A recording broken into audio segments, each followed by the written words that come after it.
Churches Embracing Offenders. This program became a passion of mine in 1999. When I moved to Evansville to pastor in '89, I tried for 10 years to work my way into the jail ministry, the hospital, and so on, and just wasn't able to do it. Well, I was part of a prayer group that meets every Thursday. We still meet every Thursday. And at that time, in '99, the situation at the jail here in the county was bad, very bad. And I felt, and others felt, that something needed to be done to help with that. So we began to pray about it, of course. And then a Catholic priest came to Henderson, Kentucky. I believe he was from Chicago. Came to Henderson, Kentucky with a workshop on a Saturday, all day Saturday. And I was pastoring a church. Saturday was the worst day of the week as far as I was concerned, but I went. He talked about one church, one child, one church, one offender, and one church, one addict. Things that I was definitely interested in. I got all the material I could get, brought it back to the office, made copies of it, and the next week I took it to prayer meeting. John Lovelace, who's a part of that prayer group and also chaplain at the jail, both here in Warwick County, he made his request for the inmates, the jail situation.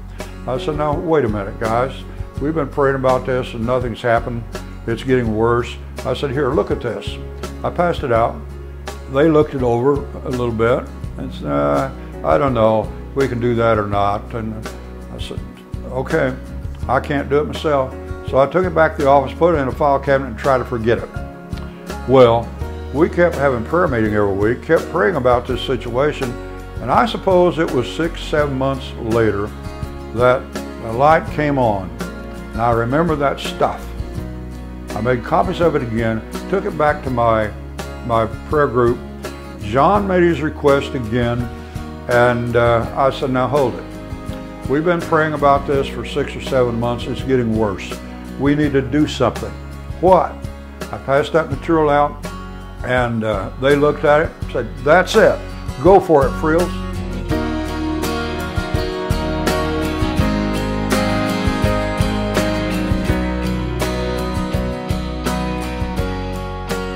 I said, now wait a minute. I can't do this myself. You got to help me. Can you suggest some people that I can go to? And they did. They suggest maybe 5 or 6 people. And I immediately began to contact those people, and they were willing to help. And one person in particular that was a big part of beginning this ministry was Jim Collins, who was director of Catholic Charities. He was very excited about what we wanted to do.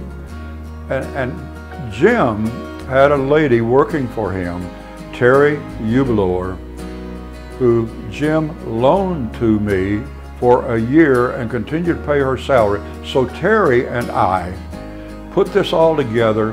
We had our first training in March or April of 2000. And to my pleasant surprise, 120 people showed up at that training. Out of that training, we were able to get 17 churches signed up with committees, 21 or 22 committees out of those 17 churches. And we were ready to go. Yeah, my name is Buddy Higgins, and I got involved in Churches Embracing Offenders through Pastor Frills. Pastor Frills and I met on a Kairos prison ministry team, and I was in charge of driving the van that weekend, and so I got to know Pastor Frills, and being he was the eldest of the bunch, we got to you know, he got the front seat of the van, and we got to talking and establish a relationship, and he asked if I would be interested in introducing the CEO program to the church at Simpson there where I attend. And so I ran it through the congregation, and they said that would be okay. And we shortly after that we got us a client, and we learned together, and we supported one another, and leaned on our faith. And you know, CEO is a faith-based program. Between my involvement in the Kairos prison ministry team and the CEO Churches Embracing Offenders, I established a relationship with a man that was incarcerated at Branchville, and he's become my best friend. And so through the CEO program, you know, we established these relationships, and you know, there's times when I need him, and there's times when he needs me, and that's what it's all about. Is, you know, sometimes God allows us to go through some struggles and pains and hurts, and we don't understand why. Maybe we can understand it just enough to be able to help the next person going through the same struggles and pains, and then maybe, you know, God can be glorified then. And now him and I teach the class together, and man, that means a lot, because I've got to see him grow, and I've seen him set his short-term goals, and so we just have short-term goals, and we try and hit those goals and make them, and we feel like we've accomplished something. You know, once you take care of your short-term goals, they become long-time success, I guess you could say. And but the Churches Embracing Offenders is just a big family that cares and supports one another and lifts them up, you know. And I've been involved in it about 8 years, and Simpson has been supportive in all ways, and financially ways, and we've always have someone that's a committee that you know, takes new offenders in, and you know, we understand what they're going through because we've been through some of the things that they're going through, and we know what it's like. And so, you know, we don't read it out of a book or you know, go to school to learn what to talk about. We just live and love and believe in one another, and you know, God's got a purpose for all of us. And Churches Embracing Offenders is always looking for volunteers that could maybe donate their time, or maybe their money, or their talent. I mean, and some people think, well, I can't do that. Well, you know, all you have to do is listen. And if you know, most of these guys just need someone to talk to, you know, and believe in them. You know, I've heard a lot of people talk about their grandmas and their grandpas and stuff like that, because you know, their parents just simply wasn't in their lives. Anything you could do to help would be beneficial, and you know, if we can save just one person, and it'd all be worthwhile. And it's been a blessing, not only just to give back is a blessing. A wise old man once told me that the things that you keep in life were the things that you give away. And I think about that every day. And it took me a while to grasp that. But continue to give, and God will continue to bless you. I promise you that.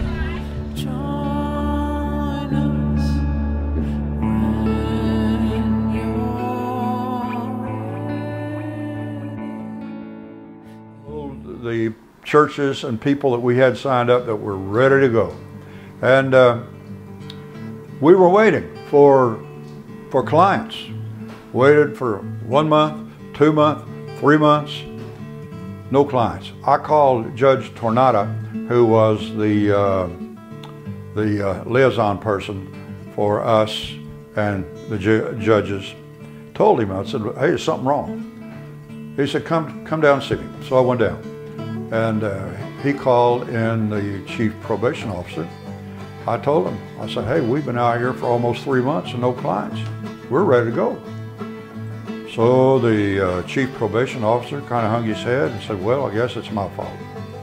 He said, I've been looking through all these people, trying to find someone that I felt you were able to handle. I looked at the judge. I said, Judge, would you please let us decide if we can handle a person or not? He said, sure, that's the way it'll be. So we started getting clients. And it has progressed, CEO has progressed over the years until today. We have close to 130 churches involved in this ministry, cross-denominational lines, and probably close to 200 inmates are presently being mentored in this ministry. So it has been a wonderful ministry to this area. We have spread out now until we are in Spencer County, just opened up Du Bois County, Decatur County, Shelby County, Jackson County, and God is blessing this ministry in a tremendous way. Another thing that has happened in the last couple of years, the commissioner, DOC commissioner, was our keynote speaker last year at our banquet, and he really liked what he heard, what he saw. The last thing he said to me, he says, Pastor, I want CEO all over the state. So everywhere he's gone, he's been talking CEO and helping us spread the word that this is available. I think one more thing, does it work? Does it help? We did a survey in 2010, and this survey was confirmed by criminology professors from USI. Our recidivism rate for people who return to DOC, Department of Corrections, over that 10-year period was 2%. 2%. Now, the recidivism rate for the state of Indiana last year was 36%, which is very good. You compare that with national average, but 2% is unheard of. And the key ingredient, folks, is we have added faith to a very good recovery program. And that in itself has made the difference in helping people turn their lives around. My name's Tom Clark. I've been on the board of directors of Churches Embracing Offenders for about 1.5 years now. Becoming involved with Churches Embracing Offenders seemed to be a natural progression from the prison ministry experience I'd had through the Christian Motorcycle Association and later Kairos prison ministry. It was there that I was surprised to find out that I have a real heart to help folks who are coming back and trying to assimilate back into society and into culture. And they face such a myriad of obstacles, financial, socially, vocationally, housing. There's just all sorts of things. And so my role is on the Churches Embracing Offenders has been to teach, facilitate Thinking for Change classes. I'm a certified instructor and can do the certified version.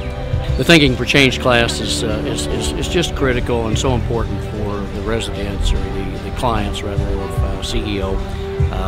As people learn why they think what they think or why they believe what they believe, and it being a Christian organization, a faith-based organization, it's so important for us to use the biblical principles, and I think if anything could sum it up it's from Romans chapter 12, where we're transformed by the renewing of our mind by the Holy Spirit. And you know, there's all sorts of programs that are available, and they're wonderful programs to help people assimilate back into society and that sort of thing, but until someone is transformed by the renewing of their mind, nothing really has changed, even if they're sober and clean and even living a crime-filled or crime-free, productive life.